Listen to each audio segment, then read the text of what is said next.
Should we do a Okay. really quick intro? Fuck. Do what? Whose podcast is this even going on? I think all of of ours. Yeah. Okay. I can Monica, edit you like. introduce yourself. Okay, so I'm Monica.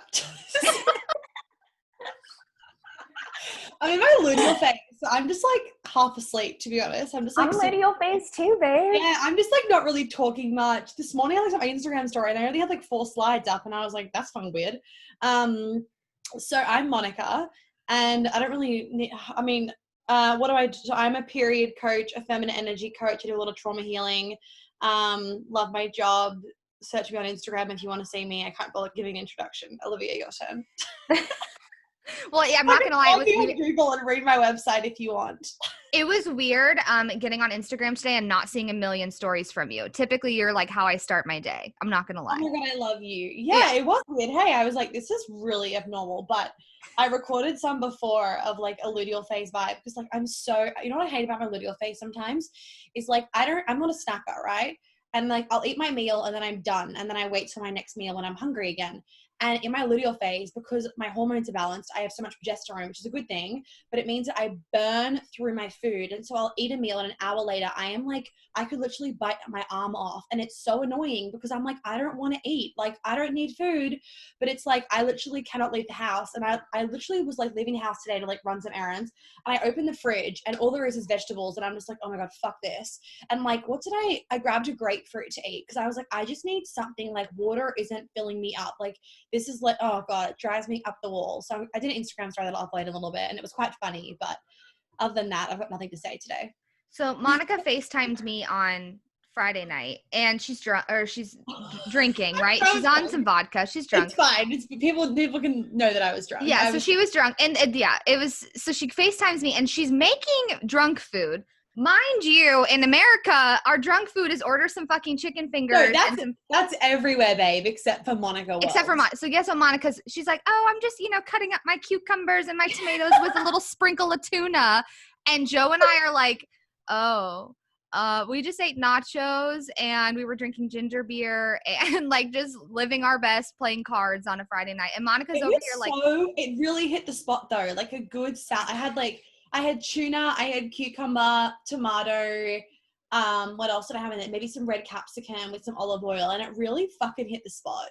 You're my goals. Yesterday, guys, I made a caramelized onion frittata, and I made a banana cake with homemade cream cheese frosting. And I was like, oh, if Monica's here, she couldn't eat any of this. So there's that. Well, because I'm going to Paris, all I want to do is just eat like croissants and stuff. Like if I could, I wish that I could just like fucking eat some banana bread, but I'm too allergic to gluten. But anyway, the tuna really hit the spot. So I do love it. So if you're drunk, try some tuna. Yeah. I'm thinking like a tuna melt, like mayo-y tuna with like cheese and salad. It was really hydrating.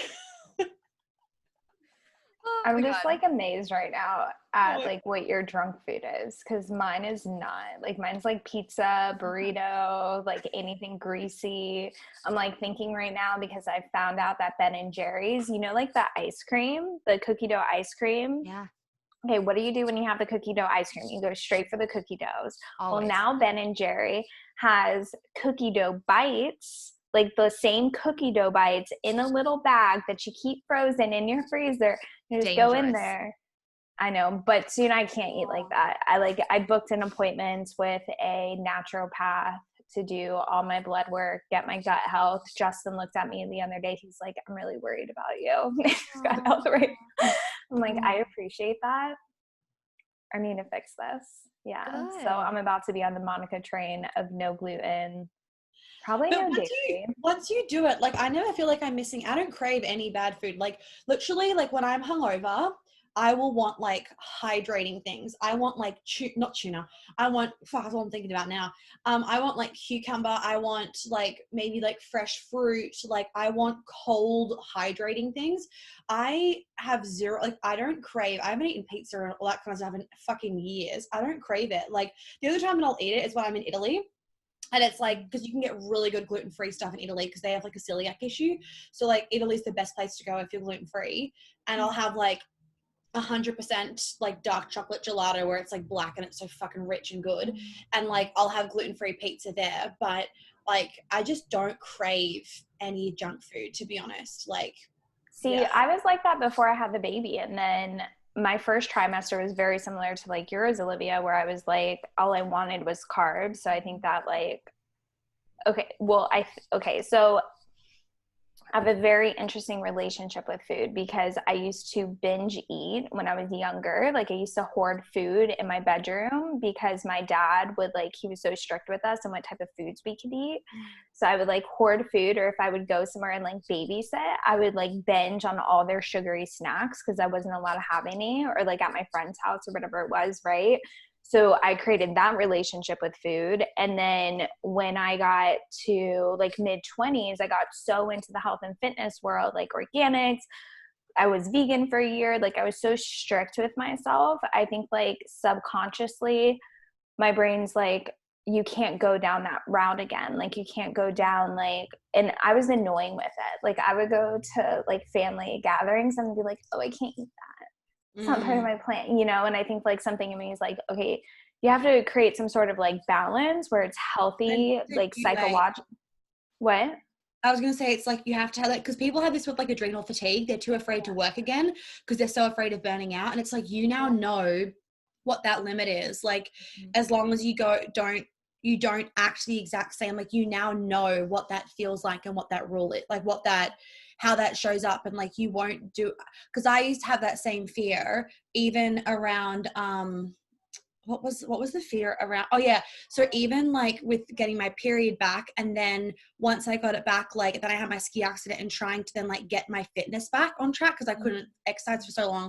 I had a fear that I was going to lose my period again from like doing too much exercise or eating a little bit differently or whatever. But I had to like literally like tell my body like that's not going to happen again because I know my limits now. I know X, Y, and Z. And like now my period's like still around, and I've gotten my fitness back post ski accident.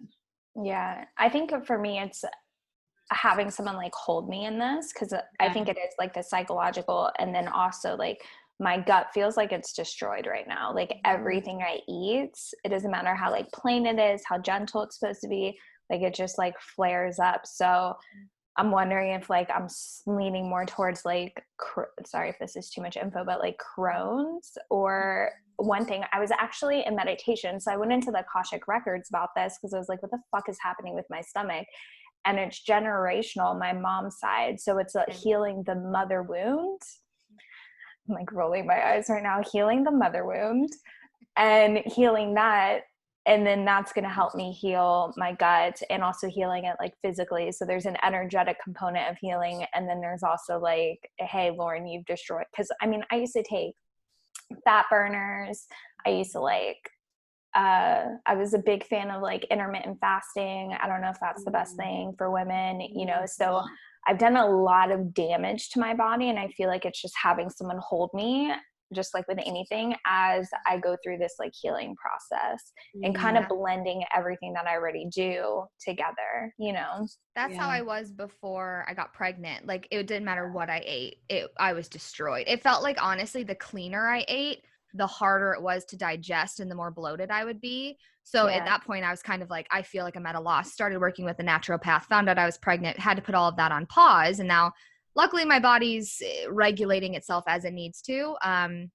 For the most part, I'm definitely constipated a lot these days, and after like, then I'll have TMI, but just diarrhea, and then I'll be constipated for a couple days and I'll have diarrhea again. Like it's this weird thing. But that's what happens though when you get constipated. Then your body goes the other extreme, and then if you don't get yourself out of a cycle, it just keeps happening. Constipated diarrhea. Yeah. And that's the thing is like, I do think it comes to a point, Lauren, like you're saying, because I know this will be me after pregnancy, where, and because this is where I was before I got pregnant, was I have to heal this completely, like down to the fucking foundation and root, and go extreme to heal fully the root.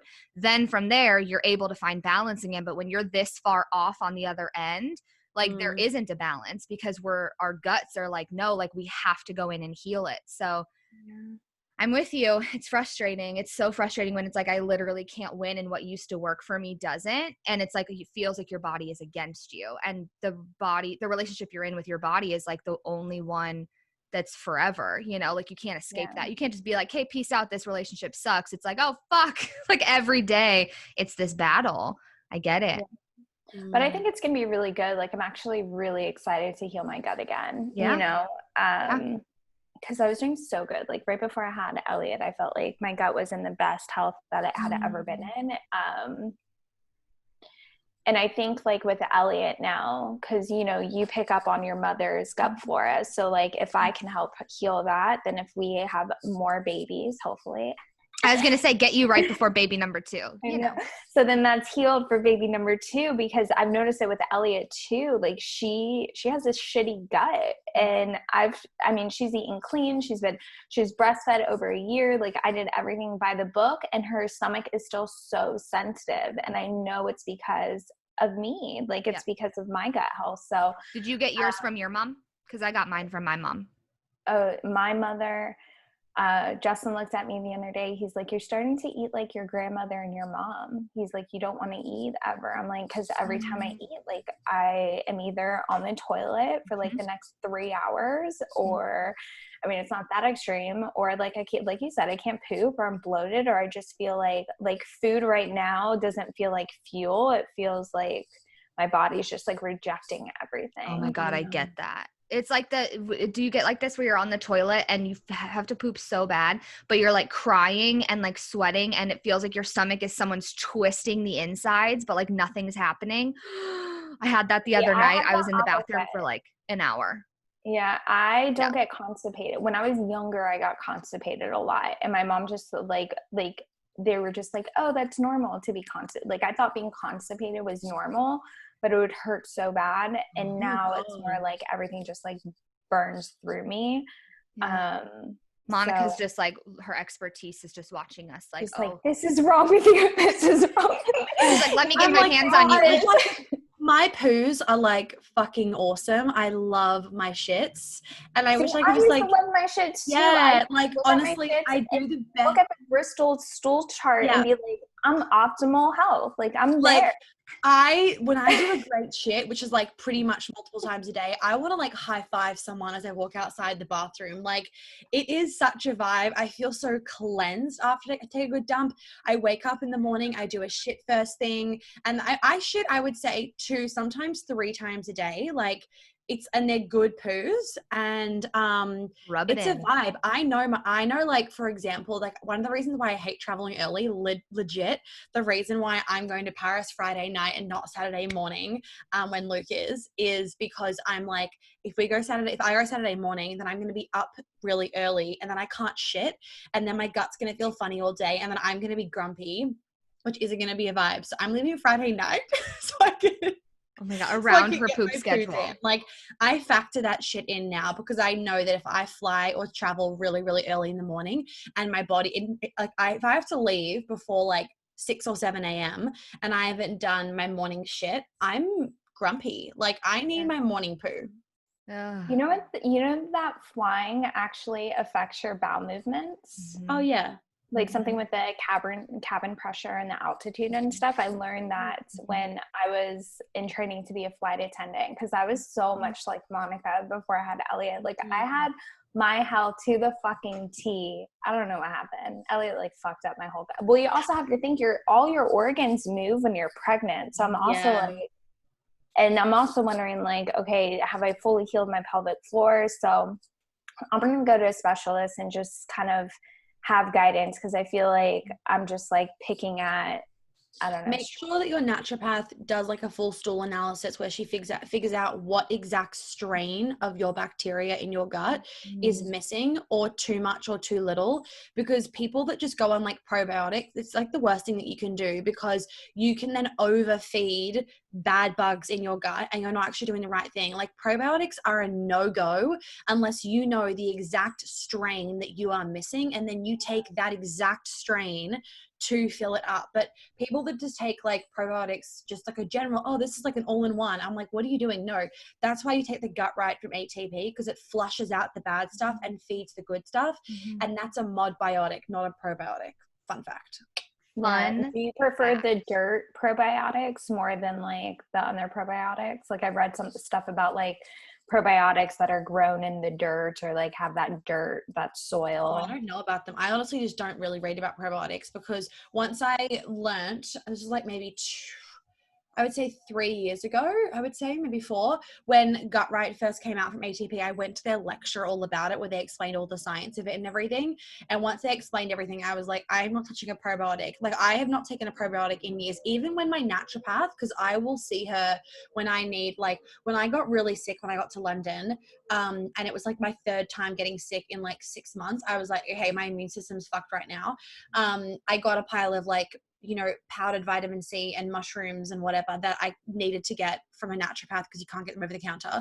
But even when she says to me, take a probiotic, I don't take it because I know that they never help me at all. They just make me more bloated or my gut feels more off. I just do, if I take antibiotics, which you guys know I did, like fucking bleach antibiotics, then I just take the 10-day, then I just do the Gut Right for 3 times a day for 10 days and my gut is perfect. And then if ever I feel a little bit bloated, or you know those days where your gut's just like not 100%, or like, well, I have that anyway, where it feels like a tiny bit off, I'll just take some Gut Right before I go to bed and then my gut's fine again. So I just take that as top-ups like when I need it, or if I've been traveling and something happened with my gut, then I'll redo the 10-day thing. But otherwise, that's all I do. I do not take probiotics. The only time that I took a probiotic, the most recent time I did was when I did a massive gut analysis when my period was missing now, like years ago. And it was like certain strains that I was missing that was really, really low. And so we filled those strains up. But otherwise, I mean, the only thing that I would have that has probiotics in it, I guess, would actually be Koyo. That's it. But then I'll have Koyo and I have the Gut Right. So if the Koyo is feeding, if that probiotic in the Koyo, which is like coconut yogurt, is feeding anything bad in my gut, the Gut Right's going to then wipe that out. So it balances out pretty well. See, these are the things I'm excited about after baby is here to start being able to actually implement. Because that's the tough thing is when you're pregnant, constipation can actually be really normal because you do, like your organs, like you said, move. Your baby might be pushing on things. Your baby slows your digestion down anyway. But you can't flush anything out. I can't detox from anything. It's like you have to be so mindful. So it's kind of like riding that wave. My doctor said to try, I do already take magnesium. She said magnesium oxide twice a day could help with the constipation and then the headaches. She's also like, you could do a glycerin enema. And I was like, but it's not necessarily that it's not stuck there. Like, I don't think that's going to help anything. Like it's way up here still. Like I can feel it. So an enema, I mean, maybe it will push all the way up there, but I don't think that's, if it's just the glycerin one, I'm like this, like you push it into your butthole like this. I just don't think that's I really want to help. get an enema. I've never had one. I'm like, that would feel so good to be flushed out. It will feel good, but so much fiber when I was pregnant. Yeah. Like when I was pregnant, I had a lot of fiber in my diet. Be careful with too much, you know. Well, yeah, I know, but like I had the same problem as Olivia, like where I would get constipated. And I noticed that like when I like upped my fiber and like even like with fruits, like having like fruit, you know, as a fiber source. Yeah. I do eat a lot of fruit. Chia pudding, like chia pudding's a great way to get like protein and fiber in and like healthy fats. Like I noticed like that helps a lot. Okay. I'll have to add in chia pudding. I eat a lot of fresh fruit, but I just what you should what you should do, Olivia, is even like MCT, if you take that in the morning in like a decaf, that helps a lot of people just like flush their system out, like detox them in the morning, but like not a detox where it would hurt your baby. Right. But then also like sometimes what I've noticed even with clients is like they're eating so many veggies, it starts to make them bloated and gassy because they're having too much fiber. So like, I mean, I don't think that's happened to me in the past for sure. That tends to be my issue. Okay. Well, you should also just try having like, even at dinner, like have just steamed broccoli with like tons of olive oil. And then the olive oil will just like flush your system out. Like almost try a day where you eat a little bit less in terms of quantity, but you put tons of like olive oil on things. So you're getting plenty of calories in for the day. But it will just flush your system out because you're not getting bogged down by actual food, but the oil is just going to like flush everything through. I would try that too. You know what also helps? Yeah. An apple before you go to bed. Really? And Organic Olivia on Instagram, she told me about it. Not me personally, the world.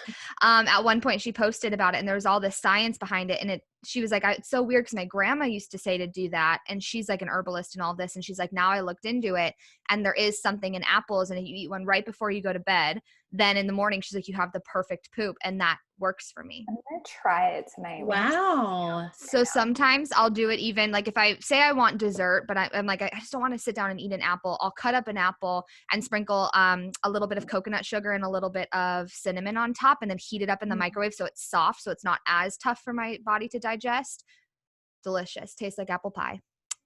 Oh, You're welcome. I'm like thinking you should add like coconut oil to it. Like yeah. That's a Totally. really good snack for Elliot, actually. Yeah. Elliot literally eats spoonfuls of coconut oil. This child, like, she eats everything. She'll eat sushi. Wow. I love sushi. She loves olives. She loves like the weirdest fucking foods.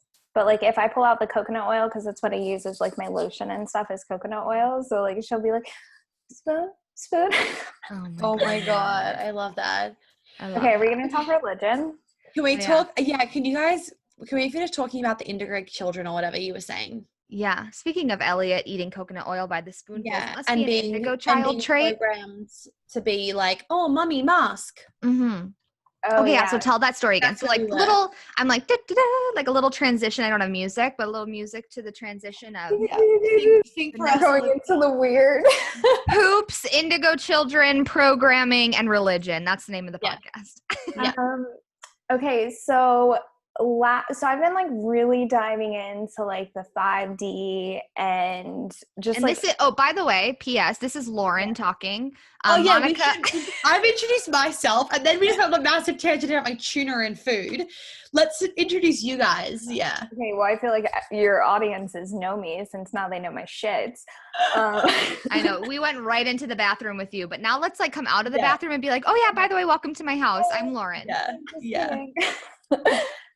Okay, so I'm Lauren. I'm like trying to think what I call myself right now. Oh, I'm calling myself at this current present time an embodiment and leadership coach, mentor, healer. I'm a Reiki master. I'm getting my certification right now in the Akashic Records. And then I also am getting my certification this month, right, for somatic trauma healing with Olivia.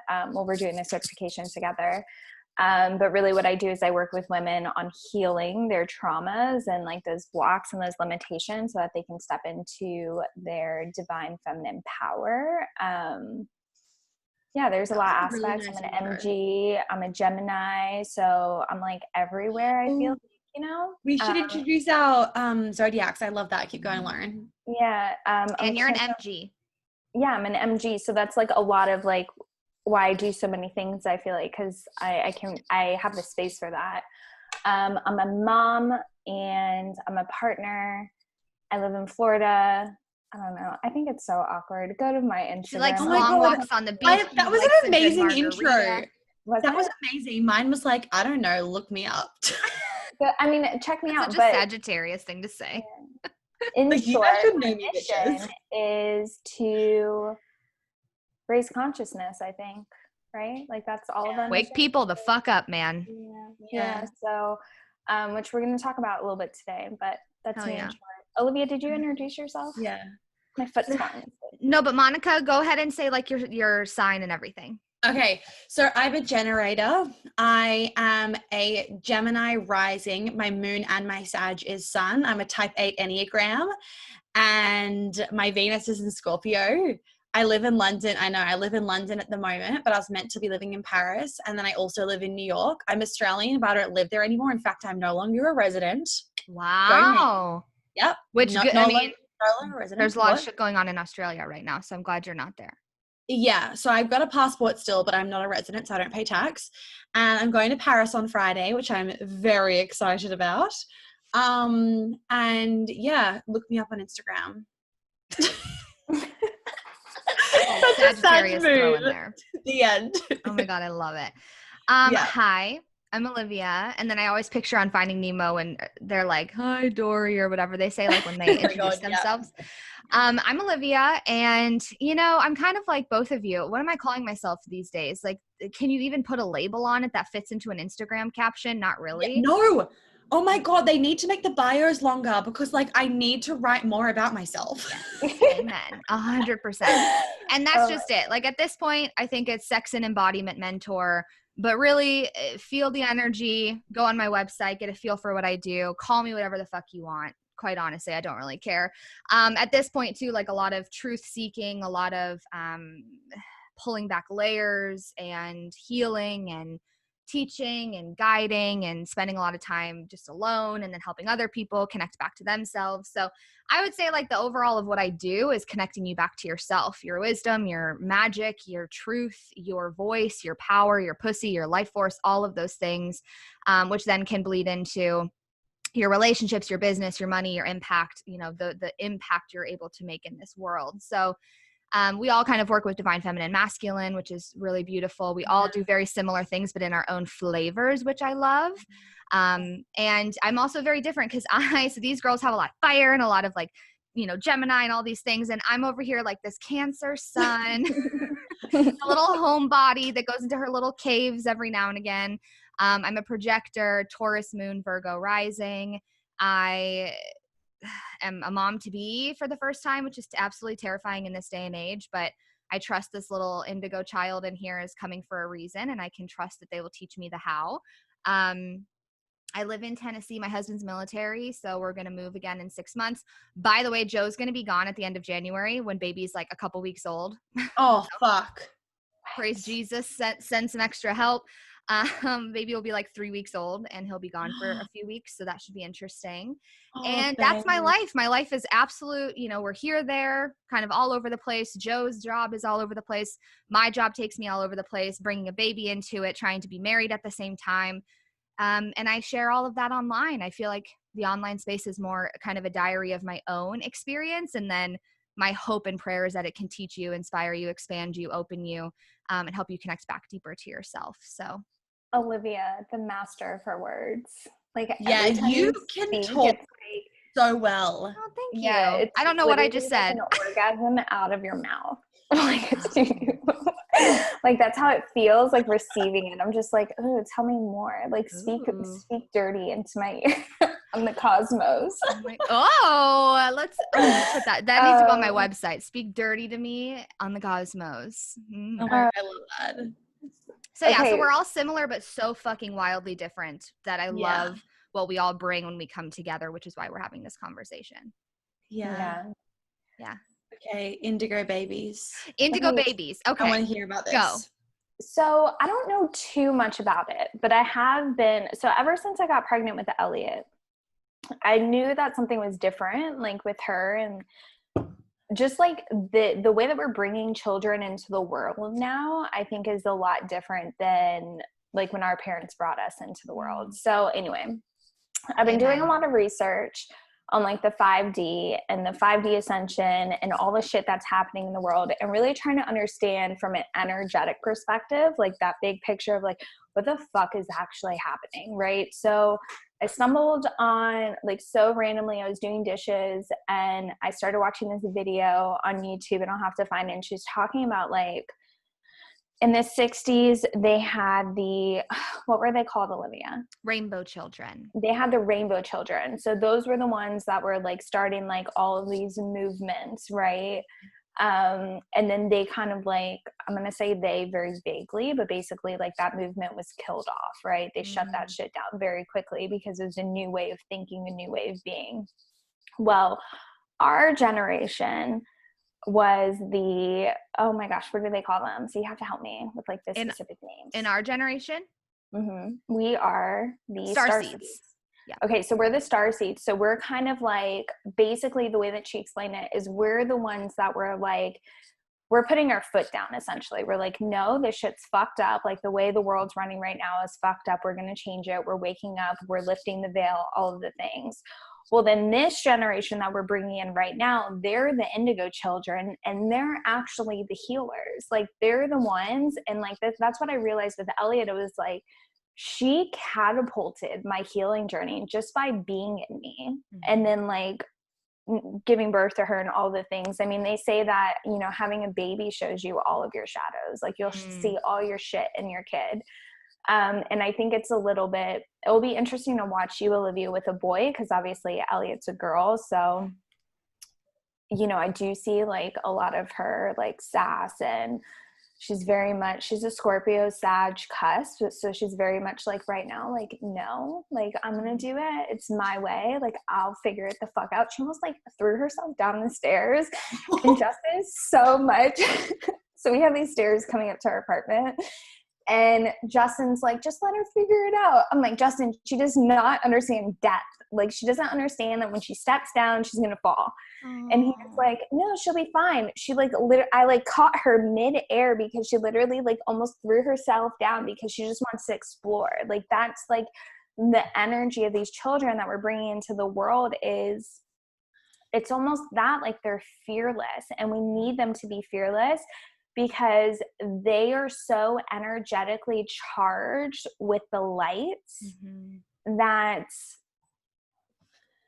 I think there's forces. I've never like said this out loud. I've been sitting with a lot of these things. So I think like these forces right now are, and this is going to sound so much like a theorist, like you're well, but let's pause on that then and say conspiracy theorist was something that was created by the CIA basically to get us out of thinking for ourselves. Because if you call someone, it's so easy online right now to just be like, oh, you're a conspiracy theorist. Okay, and like, but there's truth there. Have you ever researched it? Like, we're not as a society thinking critically right now. We're very much going into that group think instead of taking that pause, that step back of like, okay, taking all of the sides and whatever and beliefs out of it, what is the actual truth here? What is my body trying to communicate with me? What is, you know, what's all adding up? And call me a conspiracy theorist if you want, but at the same time, like, they're just walking around being like, oh, that's been debunked by like the media saying that. Oh, how has it been debunked? Was there an FBI investigation? Because that's what I would like to see, is like some actual fucking proof that something's been debunked.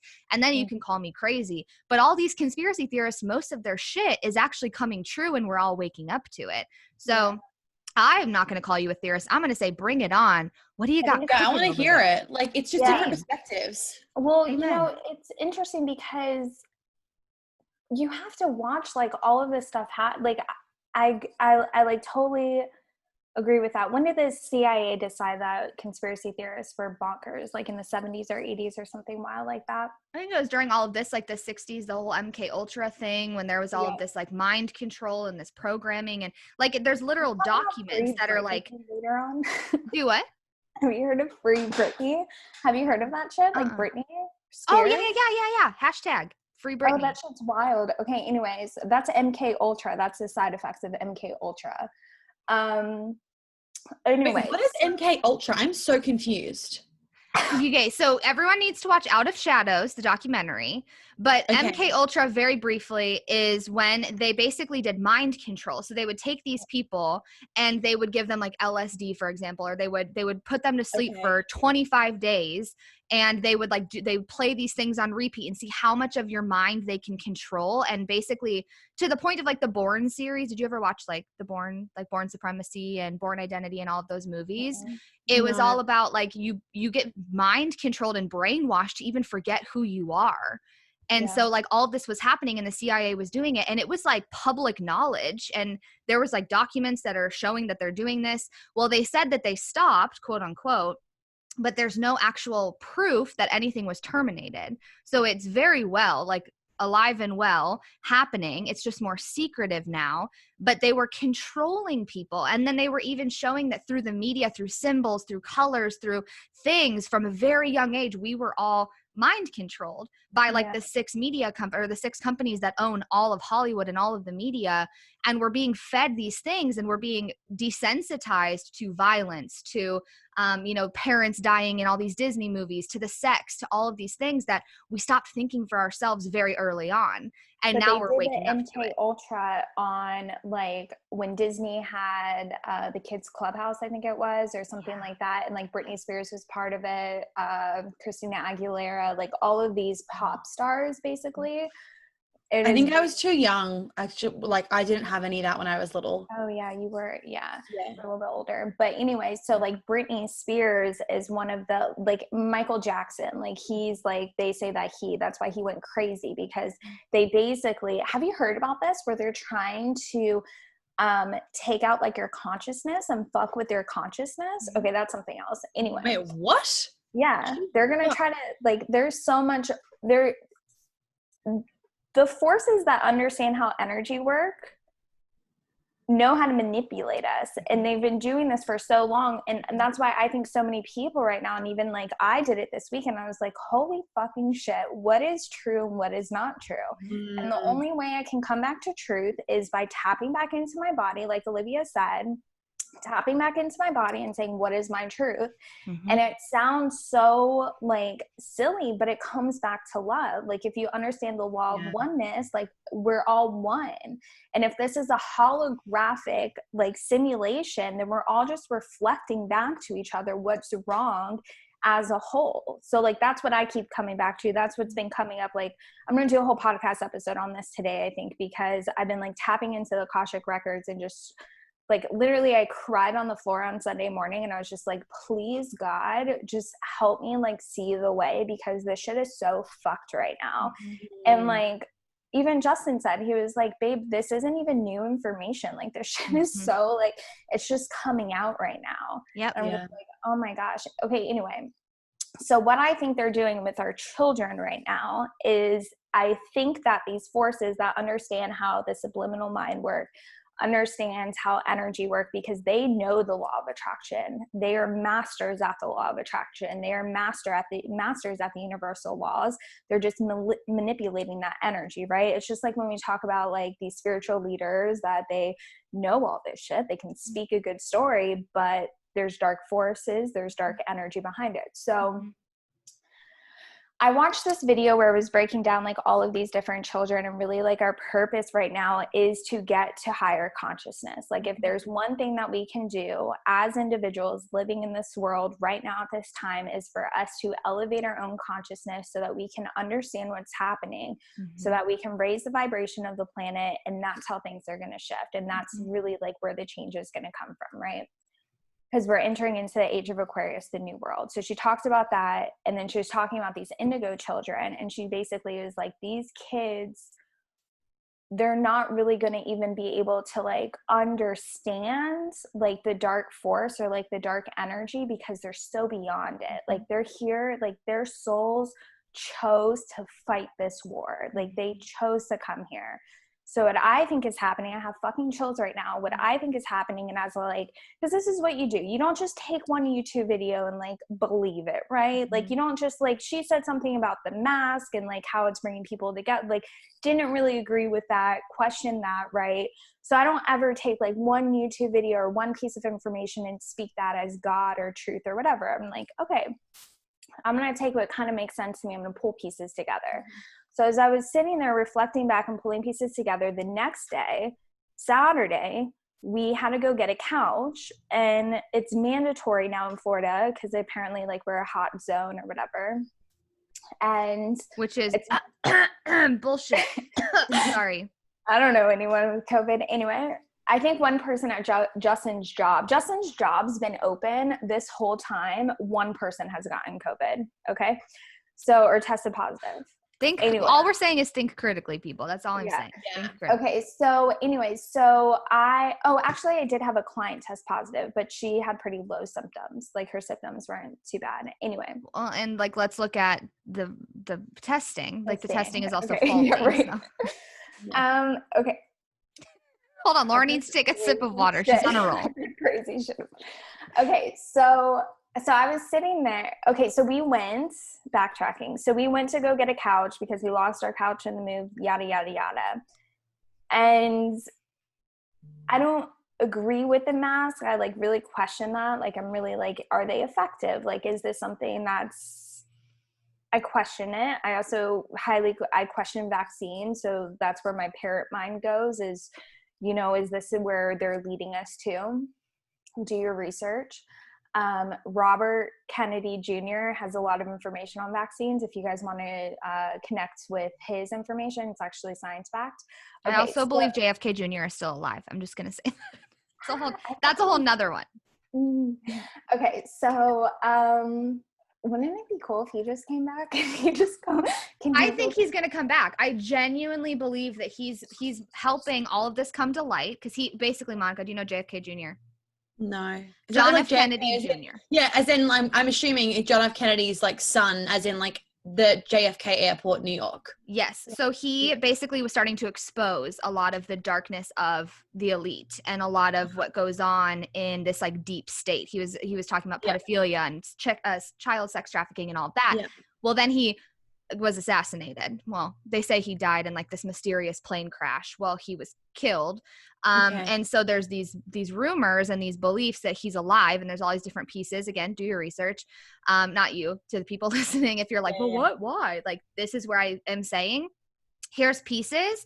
Now go do the research and be mindful of where your information's coming from, because you can Google, for example, Pizzagate, and all you're going to get is all of the media saying this is such bullshit, this is such a, conspiracy theorist, and writing it off. So you have to dig deeper and you have to find. Oh my God. Okay. I was playing, fucking trust me to be doing this. I was playing Katy Perry's song. What was Katy Perry's song? And it's like the I'm ready to eat you now song. It's like, I'm like, oh my God, this is like the song of my life. She's terrifying. Hold on a second. Katy Perry. She sold her soul to the devil. Okay, whoa, okay. There's a whole thing. The song is, because it's like my dirty song now, Bon Appetit, right? Okay. And I was playing it as I was eating my strawberries drunk at 1 a.m. on my Instagram story, because I was like, of course, Monica still has time and the ability to come home and get strawberries and then make out with them. Always. And someone replied being like, this song's about Pizzagate. And I just thought it was a spammer. And I was like, Pizzagate? I don't look at, I mean, I kind of want to look at this, but I'm very aware that I live alone. I'm in a foreign country, and my parents and my family and like you guys are on the other side of the world, and I'm in a city where I wasn't meant to be in. And until I feel so fucking safe and supported in this city, I can't dive into this stuff because it freaks me. I mean, seeing a fucking fox in my street in London freaks me out, let alone looking at this stuff and then living alone in a big house in a city suburbs of London. I'll tell you this. Go on, Olivia. I'll tell you this, because I live alone a lot of the time too, and I get that. And highly sensitive. We're all very sensitive. We're all very like tuned in, very empathic. It can be way too much for the nervous system. So you need to, like, when I tell people these things, I'm like, be prepared. Like, cover your crown chakra, like be in your body, be grounded, make sure you are in a good space to handle it. Don't do it at the end of the day. Don't do it when you're exhausted. Like, you're going to get kind of bombarded. But what helps me is that I always come back to exactly what Lauren said earlier, this higher consciousness of disconnecting from the fear. It's being, I have chills. It's being aware of what's going on now and trusting and tapping back into divinity of like, I'm safe. I'm okay. Like, there's a reason that I chose to be here in this. So I'm going to bring in little bits at a time. I don't suggest sitting down and watching 6 documentaries back to back or Googling for 6 hours at a time. I take things in small chunks, and I recognize my body signals when she's saying, oop, we're tapping out, we're hitting capacity. And I literally shut it all down and I go outside or I go have sex or whatever, get out of it and completely. But it really is like, it's honoring the divinity and the density. Like, we're here in human form. There's real shit going on that I do think we need to be aware of. But how I come out of the fear is just by continuously reconnecting to, I'm safe, I'm held, I'm guided in this. Like, God show me, God give me the capacity to be able to hold this and see the hope and see the light on the other side of it, and continue like coming back to that. And again, there's days where in weeks I'll go without looking at any of it, but then it's like, okay, like I'm regrounded again. What can I see? What can I be shown to start seeing little bits more, feel into it in truth in my body, and kind of approach it from that space of, like Lauren said, like, we came here, we chose to fight this war. I'm trusting that I can handle it, but what is my self-care and my rituals look like to make sure that I'm not getting lost down the rabbit hole or completely taken over by this evil. I'm still able to remain in hope and light and faith and trust and love. Yeah. And I also want to say something like very quickly, like it's not just the lyrics of like a lot of that music. The universe works on sound vibrations. So like it's also low frequency sounds that are like constantly being emitted out into the world. That's what, like, so I think like it's like you gotta go so big with this. And also I want to say, like, I started studying this stuff when Black Lives Matter first started in like 2015. 2000, yeah. I Like think it was like 13 maybe? 2013 it was founded, but it became big in like 2015, 2016. Yeah, I would say like the first like big movement of Black Lives Matter, because I was just like, what is happening? And I had only known what I had known up until that point. So same with Olivia, like I go in and out of it. It's a long game for sure. Okay, but it's kind of to go back to this. Okay, so we're getting ready to like go, and Justin's like, do I have to wear a mask? And I'm like, you're not going to fight with the lady at like the furniture store. Like it's going to say it on the door. Like you cannot enter. They don't fucking know what's happening in the world. Like that is not the fight to be had, right? Like I understand it, our rights, like I get it, but you're not going to get your rights fighting with the lady at like Rooms to Go. Okay. But we put them, like I grabbed the mask and we're like still at our house. And obviously I'm not wearing them until I actually like walk into the store, because we live in Florida and it's 90 fucking degrees and humid as shit outside. So, but I had them, and Elliot kept saying mask. And she's like, Mama mask, Dada mask. And then she said Elliot mask, or she said baby mask. And I thought for a second, I was just like, and Justin and I both looked at each other in that moment and we're like, that's not fucking good. Like, that's not good. This is not normal. And I literally looked at her and said, baby, masks are not normal. This is not normal. And like, she probably doesn't understand that, but I'm going to ingrain that in her head that this is not normal for you to wear, for us to be wearing masks to go out in public. Anyway, so this started me thinking about, you know, the school debate and, you know, the mask and like the separation of children. And I'm thinking, if these forces know that these indigo children are coming into the planet at this time to be our saving grace, right? To be our fighters, to be our healers, to be the reason like that we can evolve and shift and like elevate and transcend and ascend and all the fucking words that you want to use, right? Isn't it interesting that right now they are pushing to separate these children? Mm-hmm. Which is what they did to women back in the day when our witchiness was like fully rampant. Yeah. Because we were too powerful together. So I'm really sitting with that because I keep like getting to this, like it's very harmful for our kids right now, like what's happening. Mm-hmm. Like whether or not they go back to school in the fall, or if they don't go back to school in the fall, it's still. And here's the thing, maybe it shouldn't look the same, because I also question what's being taught in schools, because that shit's that's a load of shit. Yeah. It's fake history. Yeah. So I'm just like thinking about this, and I'm thinking like as a parent, as a mom, it is my responsibility to teach her as much as I know. Like Elliot doesn't watch Disney. I will never put Disney on, but isn't it interesting? I just realized this at the beginning of the years when they launched like the Disney app, and everyone was so fucking excited about it. And now everyone stays home, and like Justin always says this too. I love Justin. I'm going to have him on my podcast because he just reads a lot. Like he's like, he just absorbs all this information. That's how Joe is too. And he's so grounded with it. I'm like, how the fuck are you so grounded? And he's just like, babe, because I just like, I can take it, you know, whatever. And I'm just like, I get so like emotional sometimes, like, what is happening? You know? So anyway, it's really interesting. And I think as parents and as people that are like coming in and we're like raising these children, I think we have to be so grounded in our own belief systems and so grounded in like consciousness and love and light. And I know that sounds really arbitrary. It's really hard to have this conversation with people. It's really hard to have this conversation with people because when you say like come back into love, everyone's like, no, we have to fight. And I was thinking this kind of will transition us, I think, like into the religion conversation, but I'm like cracking up right now.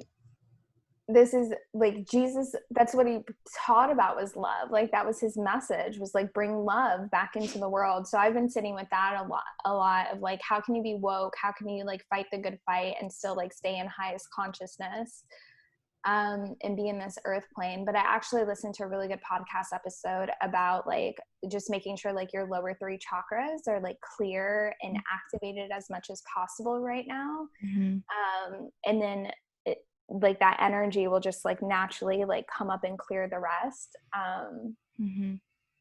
So I don't know. I think it's a beautiful time. Like I'm fucking here for this. I'm here for it all. And absolutely. I watch it. I have to get offline. I deleted my Instagram app like 5 times this weekend. Yeah, I do that too. And I think that that's just it. It's being able to know your body and your cues so well that you're able to plug in when you have the capacity, plug out, you know, and recharge when you need to. It's not about being, you know, this full on activist fighter 24/7. Cause like we were talking about at the beginning, you're going to burn out. Like this is a long game. I pray we'll see the fruits of this labor in our lifetime. And I have hope for that.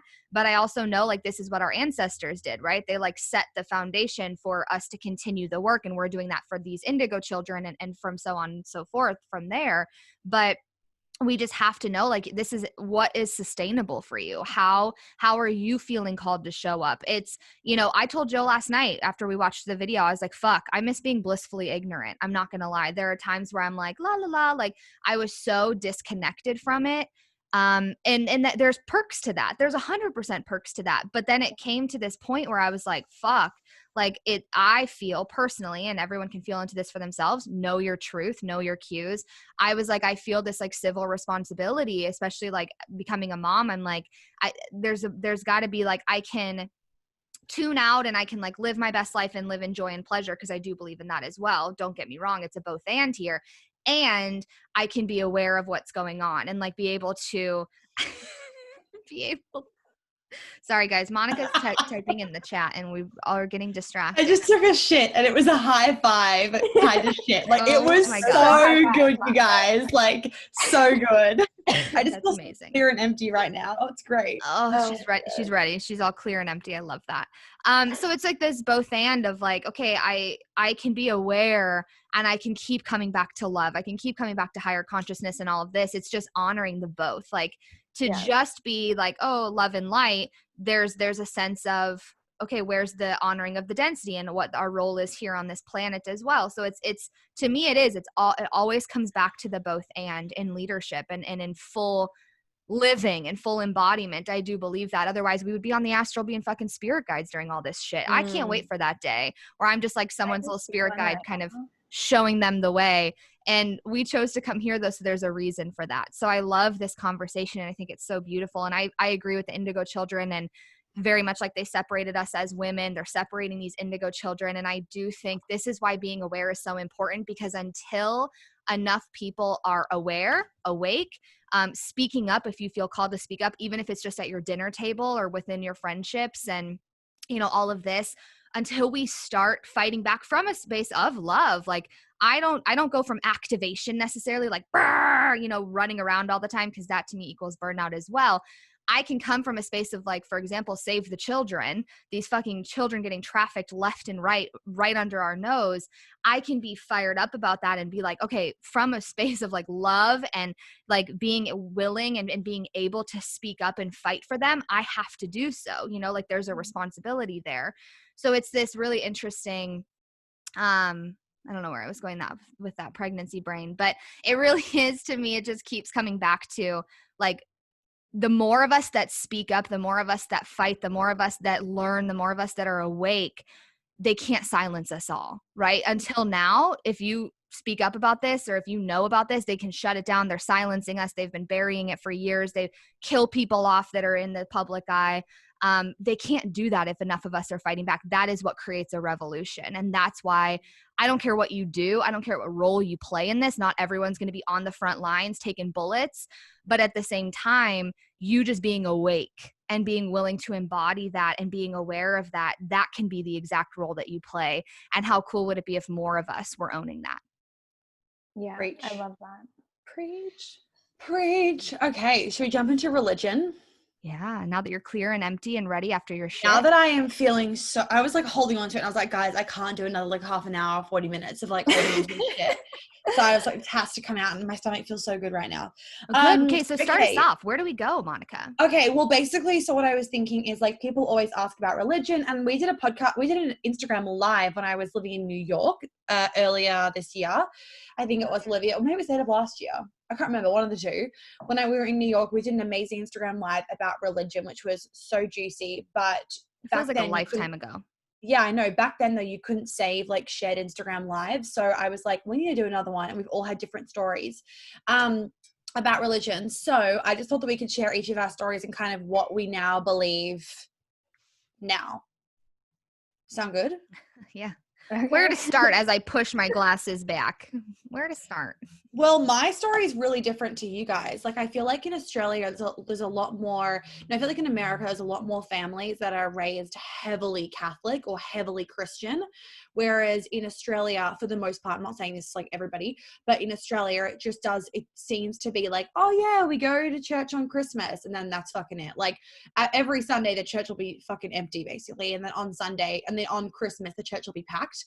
And that's kind of how, like, I always had, shall I start off with my story? Do one of you guys want to start? Yeah, no, you haven't talked as much. Go ahead. Okay. Take it away. So, all right. So with me, I am technically, as in like by baptism. Oh, damn. I don't even know which one I am. I'm either Catholic or Anglican. So I think the only difference between the two of them is that one is like divorce is okay and one's divorce is not okay. So my mum's side is Catholic. My dad's side is Anglican. So I just basically grew up Christian. I went to an Anglican school when I was living in Sydney. When I was living in New York, I went to like a nothing school, I'm pretty sure. And then when I was in Sydney, I went to an Anglican school.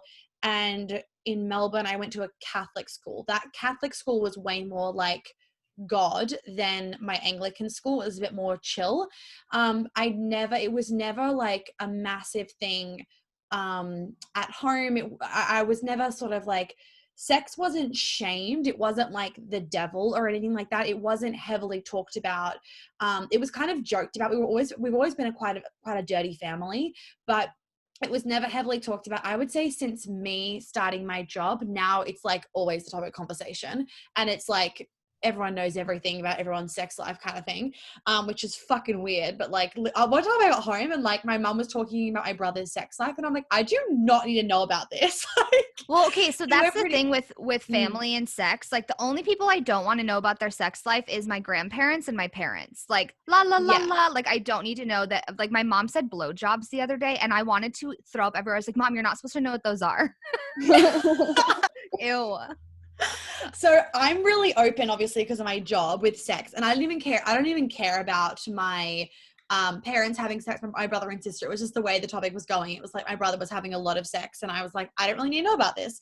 Anyway, point being was that I always believed, and I always have believed that there is a greater force. There's something bigger.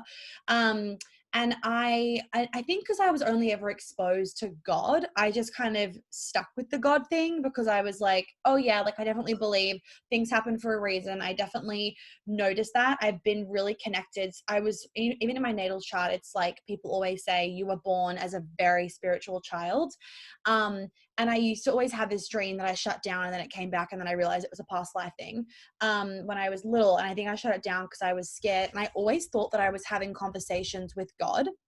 Always thought I have conversations with God or I'm talking to myself, which I don't know which one it is, but whatever.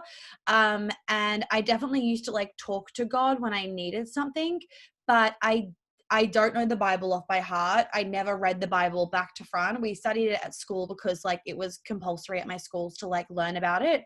But I never fully resonated with everything that it said. I definitely did not resonate with the whole no sex before marriage, even from the get-go, before I think I really even knew properly what sex was or was really embodied in my sexuality. I was always like, that does not seem right to me. Like I just did not vibe with that. And yeah, I mean, I definitely actually remember going through like waves where I would go through a wave where I was way more connected to quote unquote God, and then a wave where I was like, nah, fuck this, I'm not connected to this shit, I believe in nothing. I remember moments where I believed in quote unquote nothing, and then I definitely had a lot of moments where I was like, I believe in something, but I don't believe in this Bible story, Jesus, God kind of person, is what I never fully resonated with. And then when I found like the universe and all this kind of stuff, that's when I was like, this is what I believe in. So if people believe in God or whatever, to me in my head, it kind of just like, it's just about faith. And I think the faith is so beautiful and so important.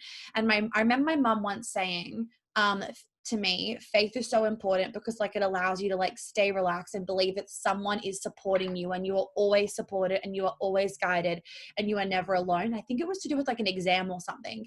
And I would kind of pray to quote unquote God before I really knew the universe, before like an exam at school or anything like that. And I would ask for help and support, but I never related to like the Bible and the stories in the Bible and like what the Bible was saying. I've always just stuck by be a good fucking human and like the end.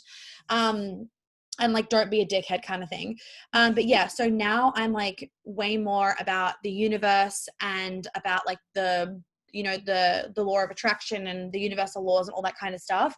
And I believe in like spirit guides and angels and greater forces, that kind of stuff. And now I've developed my abilities from when I was little and then shut them down to be able to channel and like see psychically. And that has shown me, holy fuck, there's something much greater here, especially when I see psychic things and then they happen.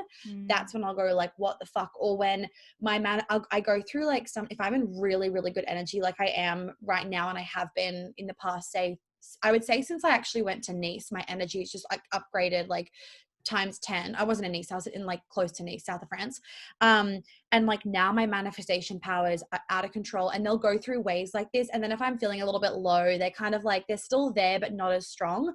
And then when I'm high, like in my vibration, I can think something and it will literally happen within like 4 hours. Like it's out of control. And so that kind of all has made me be really grounded in like trusting the universe and divine timing and all that kind of stuff. And that's kind of my belief system now. But I still obviously support all my clients that don't believe in the universe. They believe in God or whatever. And I always kind of say to them, whenever they ask me about like the sex before marriage thing or different things in the Bible, I always say to them, your truth is always correct. So whatever feels good in your body, take that as the truth. Like just because it's been written in the Bible a million years ago, whenever the Bible was written, does not mean that God would be saying the exact same thing now. And I actually believe that as well. Of like, if there is quote unquote one dude that's called God, I believe that if he was writing the Bible for our modern life, it would totally not be the same thing as back then as what it was written. So I also always say to my clients, like, basically just like feel in your body. Does that feel true to you? If not, don't believe it. God is not shaming you for not believing something that he wrote in the Bible a trillion years ago or whatever. God just wants you to be, I believe that God or the universe or whoever you're talking to wants you to be happy, in alignment, being a good fucking human, respecting people and respecting your body and just being conscious about things. And if that means you have a one night stand consciously, you have a one night stand consciously because you're doing it not from a place of like woundedness, but a place of like, actually, I just want to fuck this dude for the sake of getting fucked. The end. Like, do you know what I mean? That's kind of what I believe with where I am now in this moment in time anyway. And so I'm like heavily connected to universe and like more energy, vibration, frequencies, working with the light and like all that psychic witchy stuff. That's my jam for religion. I love that. Beautiful. Yeah. Amen. There's so much to that too. Yeah. Right. Yeah. Do you mind if I go next to kind of like piggyback? Because I was raised Catholic and I went to Catholic school for 13 years. But my parents weren't very like strict Catholic. Like I'm pretty sure we went to church on Sunday so that they could get a discount on tuition.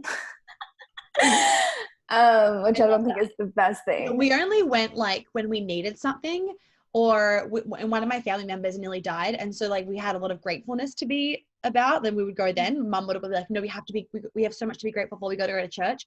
And then Christmas. And like, but now on Christmas, I'm like, no, I actually drawn a line of like, I'm not going to church because I feel like I have to.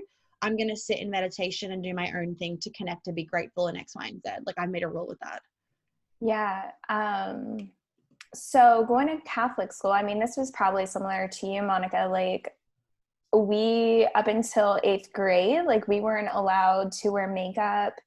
It was very strict uniforms. There was no like you couldn't do anything as a woman to like be in that feminine energy. And I really started questioning things when I was in 6th grade, and September 11th happened that year, and my grandfather died like 2 weeks after September 11th. And a lot of it was like I was angry. So I was like, how can there be a God when like all of this shit is happening, right? Like this doesn't make sense to me.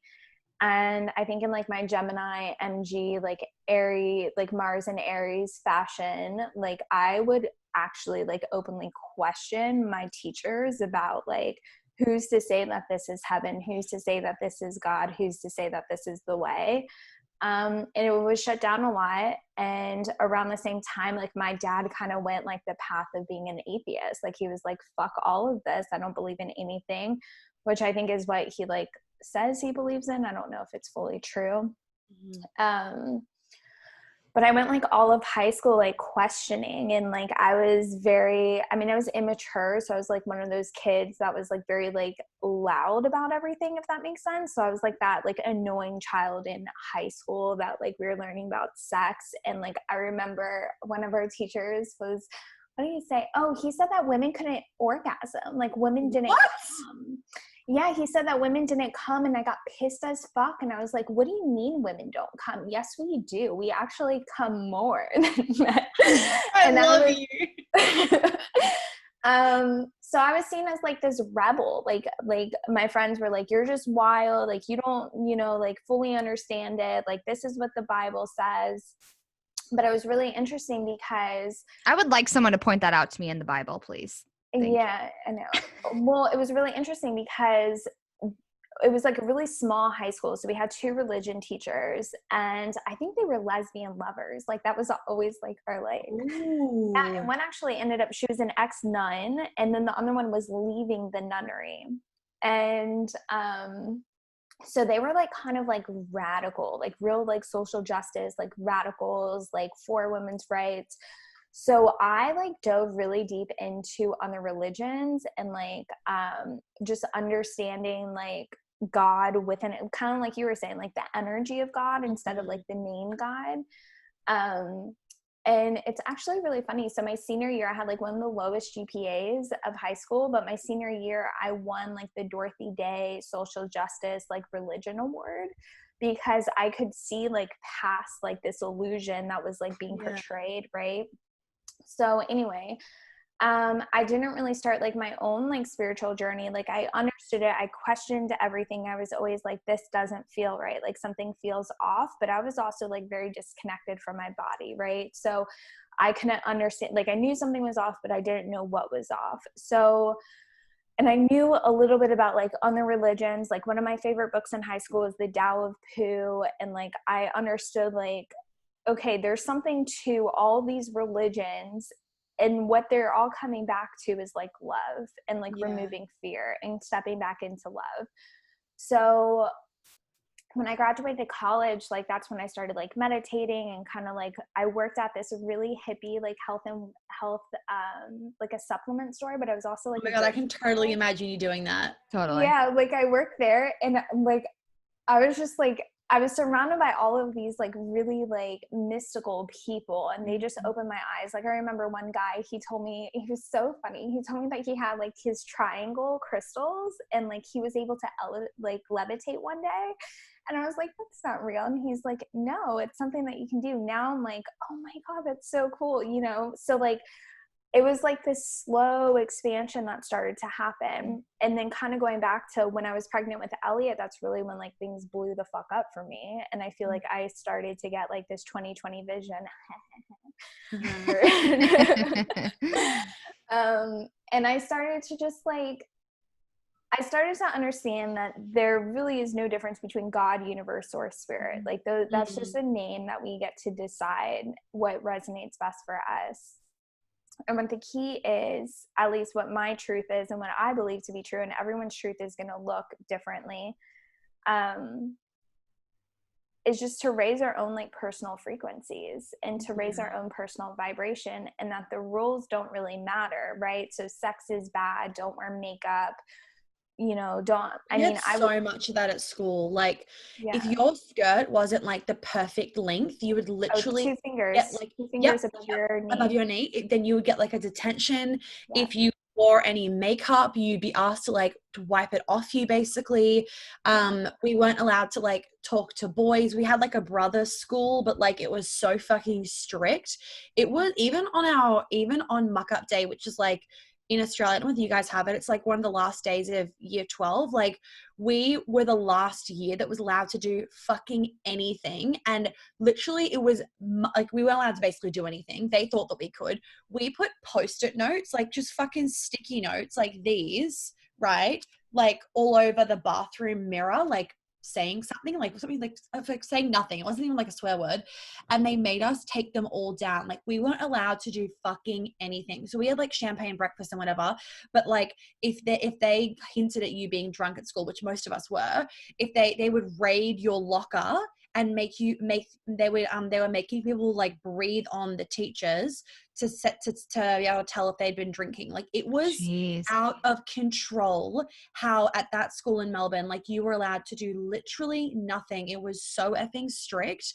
Like at our formal, even though at our year 12 formal, I think it was, when we were allowed to drink, like, and our year 11 one as well, your parents had to pick you up. You were not allowed to have you weren't allowed to do any of the party buses. There was no after party to be allowed. Like it was so fucking strict.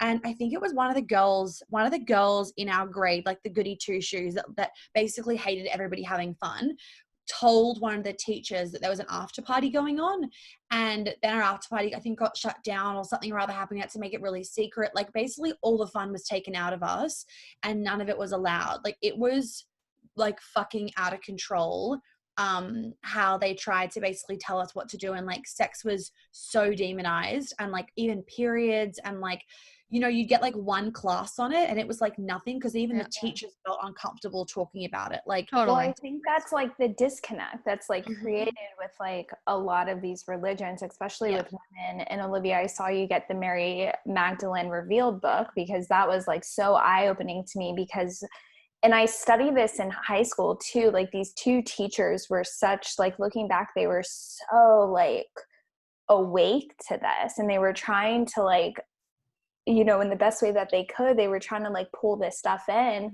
But they took the mysticism out of the Bible. They took the woman out of the Bible. They took the divine feminine out of the Bible. Yep. And I think as us now, like as the divine feminine, as a collective is rising, we're starting to see, fuck, our power is in sex. Our power is in our period. Our power is in our bleed. It's in our cycles. And I think that's why so many of us are like, this doesn't feel right in our body, because a lot of it is all about and not all of it, I'm not saying that, but a vast majority of it is about us giving our power away. And the way that we give our power away, and this kind of coincides with what the fuck's happening in the world, is like how they get us to give our power away is that they create fear in us, right? Yep. Sex is bad. You're going to go to hell. There's a God that's raining down on you that you should be fearful of, right? That's what I learned about God. Yep. I used to lay in my bed, like if I've had a bad thought or a dirty thought, or like, you know, when I discovered porn in middle school, right? Like, I don't know if I fully agree with porn. I think that's like, there's some really good porn. Pornhub's probably not the best porn, right? Yeah. No. Everyone look that up. Think critically, do your research. Pornhub is not okay. it's not a blanket statement there. But at the same time, it's like all sex was bad. All desires were bad. Any yearning. And I would lay in bed at night, like as a little girl, and literally pray and like cover myself up and say, I'm so sorry, God, for thinking that. Because I thought that if I thought one bad thing, then I was a bad person, I would go to hell. And that's not how it works. Like God, the energy of God is all loving. God is here. Like when you connect into the divine, and when you connect into the quantum realm, that is oneness energy. That is love energy. The purpose of the universe, the purpose of God is to give to you so that you can receive everything that you want. And it's like that fear is stopping people, right? Does that make sense? I feel oh my God, yeah. It makes 100% sense. Yeah. I have like So a bajillion things I could go off on that. Yeah. And even that's with what I orgasm, had to decondition was the fear around God. Like I was afraid of God. So I said, I'm not going to fuck with you, God. Like I'm too afraid of you. I'm just going to disown you. Well, and the fear keeps you then in like someone can control you, AKA the church, AKA not actually God. It's actually the men that ran the churches in the early days. Like there's a whole, I'll go into my story next because a lot of it piggybacks like perfectly of like things I experienced too. But Monica, were you going to say something about orgasms? Yeah, I was going to say like two things. So firstly, I just do not believe that God, if like the God that's written about in the Bible, if he was here right now, he'd be calling bullshit to so much stuff. I really believe that's happening in the church, because like, why the fuck would he give us so much pleasure during sex? Like sexual energy is the most powerful energy. And as a woman, we harness all of our power in there. And as soon as you get really embodied in your sexuality, in your sensuality, and you're unafraid to express it, that is where you become fucking magnetic, where men just look at you and are like drooling, and not from a place of like, then they want to rape you, but from a place of like, she is just the most divine thing. By seeing her in the radiance, I get fueled. Like literally men get fueled by us being in our radiance and sexual energy. It's the most beautiful thing that they see. And so I just don't believe that God would give us that kind of power. Like he just wouldn't. Why would he give it to us? He didn't. Like, Okay, if all of us have a fucking clitoris, it wasn't a mistake in the manufacturing that would have been fixed by now. Like your clitoris is only for pleasure. There's no other purpose for it. It is not a design flaw. It was specifically put there on purpose. But it's also the fact that because of that pleasure, you now have a life that you were creating effortlessly in your body. Exactly. And like when you look at that is not the most mystical motherfucking thing in the world. Literally, like that sexual energy is like creative energy. It literally creates a human being. And when you look at like conscious conception, like for example, it talks about like when you're wanting to make a baby, and like I hope to be able to do this, like if I am able to like plan when to have a kid, because sometimes you fucking don't, but like I want to be so conscious about the way that I create a kid, because that orgasmic energy is like in their DNA when they are conceived. And like you want to be having the most fucking fulfilling, amazing, full body, transcendental orgasm with your partner.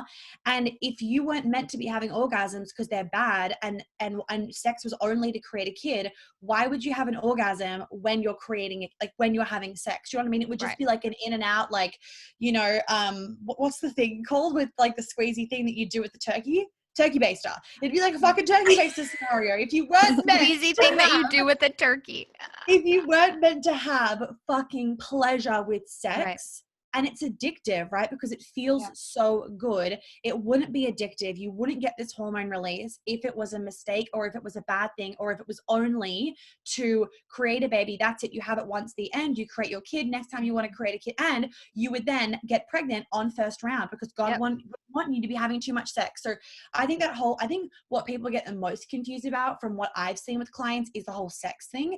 And I'm very good at looking at things like from a bird's eye view. I'm just like, this makes no fucking rational sense for a dude that created, you know, all of us humans, if you believe that he created us, to be like, oh no, like sex is bad, no sex before marriage, because that just literally and also what I've also thought rationally is like, for me personally, I would never marry someone that I haven't had sex with, because I know for me personally, the sexual chemistry and having great sex and being able to connect physically is so important. And I can't imagine for me, like being married and then having sex for the first time, because what if you guys don't connect physically? What if there just isn't that like spark and that feeling that you get with someone. Because, you know, I'm sure you guys remember when you dated, I know, you know, both married, you know, the person can be great, but then the sex just isn't, it's just not, you know what I mean? So yeah, that's kind of, that was what I was going to say. Olivia, Well, and you again, dated, right? Didn't you? Joe and I didn't wait till we were married. We were engaged and we had sex for the first time, but he's the only person I've ever slept with. So, See, I think that's kind of like holy. Like, I think that like, if I could go back, I probably wouldn't have had sex with all the guys I had sex with, because I wasn't in my sexual power, though. right. I didn't have sexual liberation until I experienced it first with myself, and then I brought Justin into my sexual liberation. But anyway, that's a whole other thing, like the portal. I know. We need to have like a whole, I know, because we're like getting to our 2-hour mark. So I'm like, we need to have like a whole nother podcast conversation on this, because that's exactly what you're saying, Monica, too, is the reason that the fear and the shame is around sex is because then it keeps us out of our power, and then therefore we can be controlled. Therefore, then we are disconnected from our bodies, which goes back to like disconnecting women from each other because we're more powerful together. It goes back to the indigo children, keeping the masks on, all of this, like it keeps us in control, right? For, again, these darker forces at play. So my story of this could be a whole podcast in itself. Faith deconstruction and exiting evangelical Christianity is like a huge part of my story. So obviously this is something I could talk about forever. For me, I grew up really, really, really religious. I mean, I was at church like 3-4 times a week. My dad was a pastor growing up. There was so much, and it was very black and white Christianity. Like there was no wiggle room. It was like, this is good, this is bad. It was very extreme. You're either with this entire group fully, it's in the Bible written in stone and it's the truth, the way, the life, or you're going to hell and you're going to burn for all of eternity. Very much like Lauren in the fear-based mindset. I even talked to Joe about this last night. I still have trauma in my body that is triggered sometimes where I can remember being 6 years old, crying myself to sleep, shaking, being so afraid that what if Jesus comes back and I get left behind? What if he takes my whole family and he forgets me? What if he didn't hear me pray? Like every time the Savior's prayer, saving prayer, they would say it at church, and you'd all repent, and then you would go up on stage and everyone would clap for you and you've become saved, whatever. I would pray it every single time, like through high school, because I was so terrified that maybe like mine got revoked or I did something bad and they took away my save card, all these stupid things. But think about trauma, right? We all talked about trauma. Like this is like my first traumatic experiences of it. I can go all the way back to being a young child who was just living in constant fear, and then going into middle school, high school in constant shame around, like I grew up in purity culture. I had the purity ring. I had to sign the certificate that I would save myself for marriage. They send the lollipop around and everyone's licking it. Jesus, and like what is this? I've never even fucking heard of this. Yeah, there was conferences. Like there's full-on conferences of like women need to save themselves, and it's not men and women. Save ourselves. We're fine. All women. Right. I'm fine, bitches. Right. But that's the belief that's ingrained, because I was asked to sign like purity shit, and I wouldn't do it. I was the leader in high school of anti-abortion, like the things, like the conferences and the crosses outside of the school. Well, and this is just it. Like they would pass around like the apple, and they would show like every person you have sex with is biting out of your apple, and then you give your core, the rotten core, to the husband when you get married to him, and this is what it's like if you have sex with too many people before you get married. Whoa, like very ingrained. Non-existent then. Shit. And this is just it. Like I was curious, something would feel off, but I was so conditioned and so in the group think that, and I would get shut down. If I asked a question, like curiosity was wrong, it would immediately get shut down. No one could ever give me fact. I still challenge people to this day, and it could be a whole nother conversation. People can't give me fact. I don't care if we disagree, but if you don't have a fact or like something to like, even sharing your experience and like rooted in something that's not group think, it's really, I'm like, come on, like there's got to be something that's tangible here, right? Like have you done your research? Have you thought critically? Have you pulled out? Like, don't just regurgitate shit at me, or don't just like get super emotional and explode on me. Like, let's have an actual conversation around this. And in the church, like no one could give me anything. So it always left me being like, wait, why do I just keep getting shut down? Why am I made to feel wrong and bad for just having questions? I'm a kid. Kids ask questions all the freaking time. So when I would think like, oh, something feels off, like you guys were talking about, I would ask and then it would get shut down. So I was taught very early on, you can't trust your body, you can't trust yourself. And if you do, then you're part of this world and the sinners and the evil and the dark. And, you know, Satan's going to come in and he's going to take you away and you're going to burn in hell forever. So like very much when I pulled out of religion and looked critically at it all and kind of saw that bird's eye view, some of my biggest pieces around it that was leaving me being like, like this doesn't feel right. And now that I'm old enough and, you know, grounded enough in my own self, I can actually look at this from not like needing to be a part of the group in fear of I need to survive, because that's what we do, right? These groups will inflict shame, fear, this fear of abandonment, this betrayal, these types of things to make you part of the group think, and it triggers in you a survival response of, I need to survive, so therefore forego what feels right for me. Fuck it, I got to be a part of this group because I don't want to die one day and be alone. So we just very easily like kind of get out of our own selves and go into the group, which is a lot of what's happening right now as well. So for me, like looking out on it, the questions I had was like, what about the end times? What about this like revelations, right?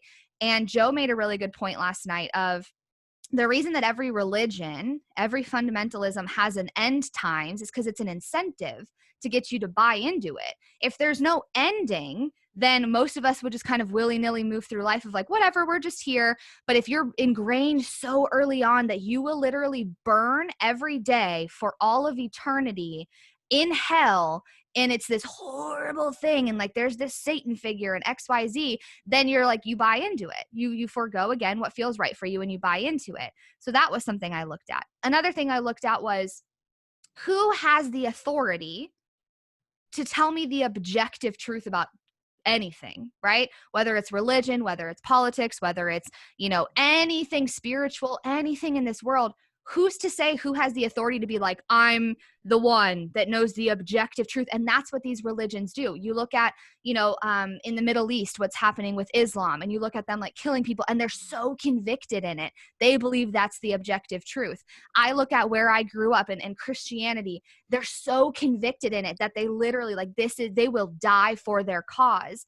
To me, I'm thinking, who has the power, who has the authority to be like, oh, this is the way, right? Christianity is actually a really baby religion. It's one of the newest religions that there is. Why did this one randomly rise out of the ground and become like the only thing that is going to save us all? And this is what we need to convert everyone to. Like it just, again, thinking critically didn't make sense. For me, I looked at Christianity made me believe, and these different fundamentalisms made me believe that my power was outside of me.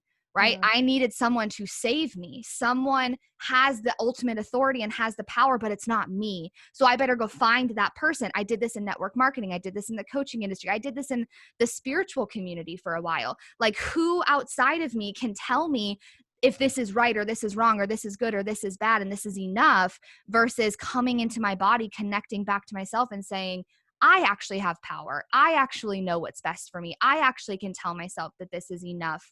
And have that discernment within my own body, right? Then there's the whole hierarchical bullshit of religion, right? Like it's all a hierarchy and it's all this like next layer and this next ladder, and can I get to the top, and you know, someone is on the pedestal and I must bow down, and like this whole, again, there's no sovereignty, there's no autonomy. Like it's all about giving up of yourself to like buy into something else. And to me, I was just like, this doesn't make sense, because law of oneness, Lauren, right? Like there's no hierarchy in spirituality. We're all sitting in a circle. The first is the last is the first. So I just had all of these things that started to like make sense to me. And the book Mary Magdalene Revealed by Megan Watterson changed my life on this and helped me heal, because my own journey of it when I got out of this was trauma response of like, oh, religion and Christianity is bad, bad, bad. And I was like fully on the opposite, when really now I can look at it as like, oh, I agree with XYZ. I don't agree with ABC. So here's my truth. And although I don't identify as part of the Christian faith, I don't think that like my way is right and your way is wrong. I would just encourage you, have you thought critically? Have you felt into what feels true for me? I look at like the church system and, you know, and what's happening in Hollywood and all of these different pieces. money and power are really what is driving everyone, when really, like, you look at Jesus and he was all about love and he was all about light, and he was radical, and he would get angry and he would go in and he would bust up the tables in the temples, and he would talk back, and he would, create a fire and create a wave and really show up in that way. But he was still grounded and rooted in love and like the bigger picture, and that we all mattered, right? The Bible even says, like, God is within you. You are a child of God. You were made in his image. And if that's the case, then why aren't we like Jesus, where Jesus came and he energy healer, first energy worker, I swear to God, right? Like, he moved energy. He was a light worker. He was a truth worker. He was doing these things. And if we have that within us, how do we not have access to that same thing? But then we're taught that's of the devil. That's going to make you go to hell. That is a sin. Again, to disconnect us from our power. So to me, my journey with all of this has looked like coming out bird's eye view. What feels true? What doesn't? What am I curious about? Where can I find answers that's not from a bias? It's not from this, pastor. It's not from this, reverend over here. It's not from this monk. It's not from some one spiritual leader. It's like, where can I study this and really feel into it for myself, of what actually feels right and what actually feels true? And where is my conviction? Not from a conditioned conviction. Oh God, that scared me. My cat just threw a toy. Not from like a conditioned conviction, but from a personal alignment conviction of like, fuck, like in my heart, in my bones, in every cell of my being, in my pussy, she tingles, she lights up, and like, this is what's hitting home for me. And can I anchor into and root into that? And that's been a huge part of my journey. The one last thing I'll say about it is this idea of extremes of right and wrong, good and bad, and all these things that so many religions and versions of fundamentalism seem to hook into. Like, that isn't divine, right? Like, that's not, that's such a density, egoic way of thinking that we as humans created to make sense of things, again, for money, for power, for hierarchy, for keeping people disconnected. I just can't believe that's real. And I wanted to read one little thing from this Mary Magdalene book that fucking changed my life. And she was basically telling a story of she stayed with this woman, and this woman would always like basically ask her to repent, and would like throw these pamphlets and these trying to save her. And that's what I see a lot happen even in my own family. They're terrified for my eternity. And I'm like, you guys, like, I'm fine. Like, Jesus and I, we're good. God and I, we're fine. Like, I've saved myself. Like, I'm good. I'm connected. I'm a good person. I show up. Like, I do what feels right for me. You don't need to worry about me. You don't need to caretake and be my savior. And that's another disempowering trauma response that could be a whole nother conversation. But this woman would try to get Megan Watterson and her friend to repent and to be saved, and was like so worried for their eternal salvation. And she wrote this little paragraph, and she just said, I feel so sorry for you, that your God is so small, that your God has such a fragile ego, he'll send all of us to hell if we don't believe in him, and that your Jesus only loves his own followers, people who have surrendered over everything to him, like some power-hungry, twisted cult leader. I think you've missed the whole point. You've mistaken God for power. I think whoever the hell Jesus was, he was about love. I think Jesus was about a love that's the opposite of power. And the first time I read that, because there's still moments, again, where I'm triggered into trauma of, I don't want to burn in hell for all of eternity. Holy fuck, what if they're right? And I'll have these little flashes, right? And I have to anchor back into, no, like, that paragraph is what I believe. Like, that cannot be who God is. Yeah, that's not I'm the the God that exact I know. same.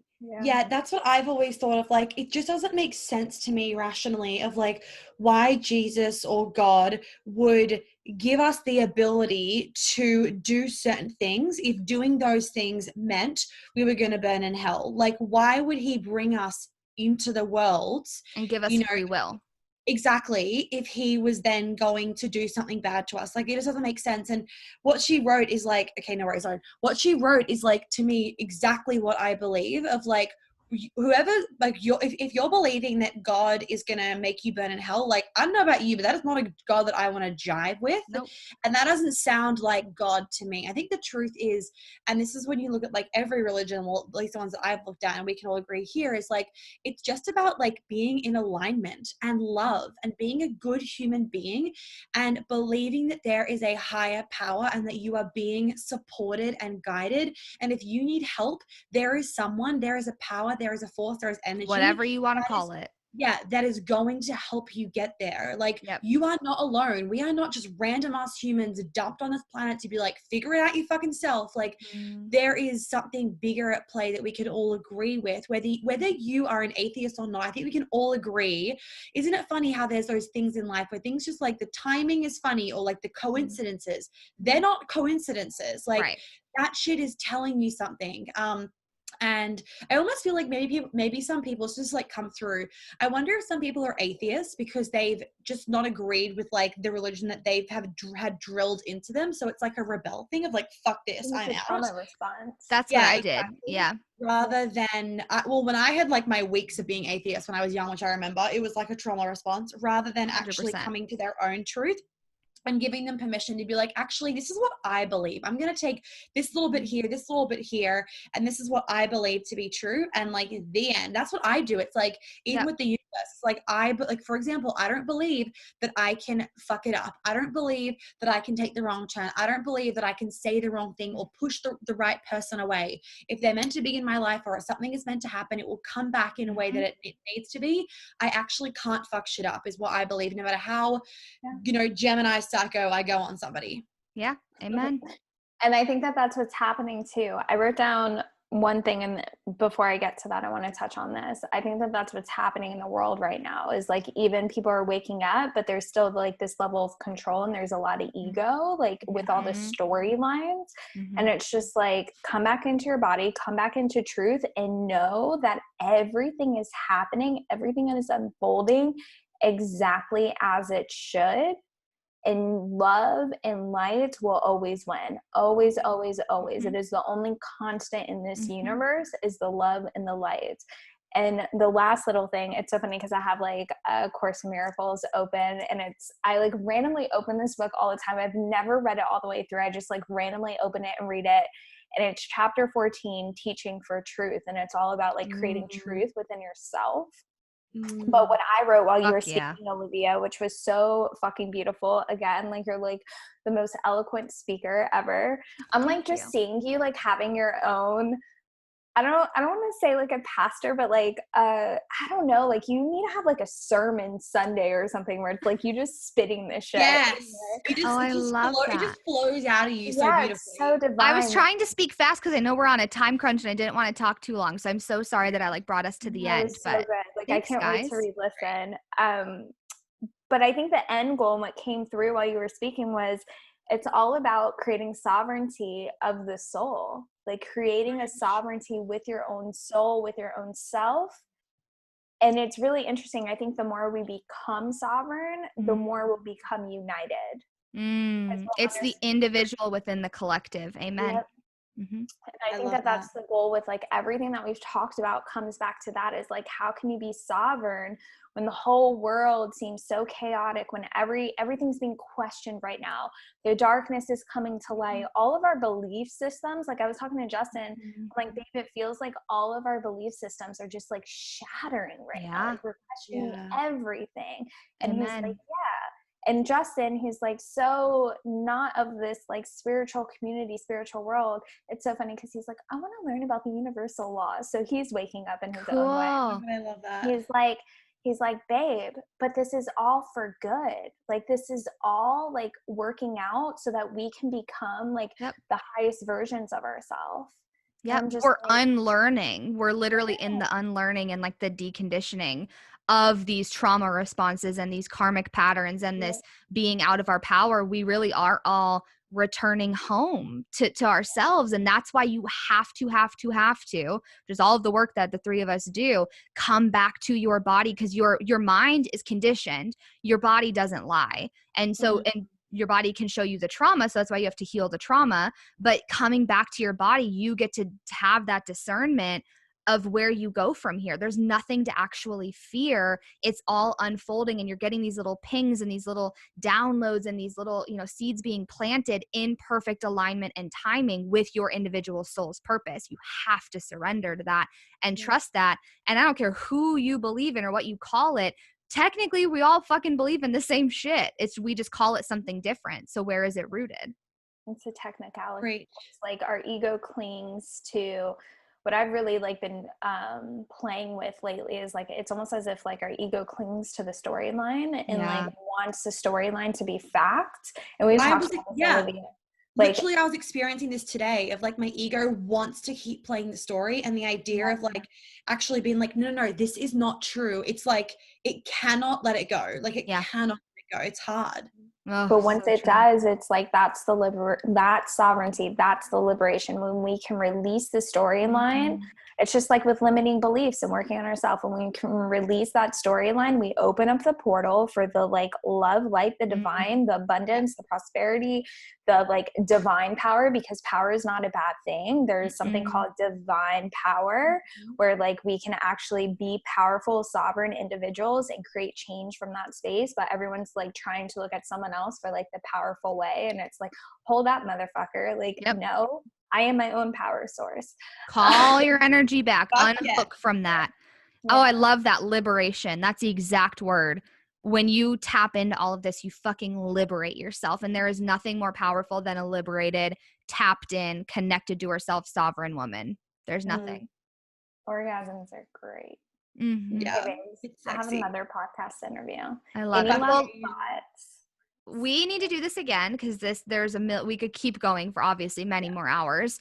Before we wrap up, thanks everyone for being here and listening today. We appreciate you. This was totally off the cuff random, so we hope you enjoyed it, from poop to religion to fucking indigo children and programming and the MK Ultra and all the shit. Where does everyone find you guys? Let's tell people where to go. My podcast is Feminine as Fuck, and my Instagram is Monica Yates Health.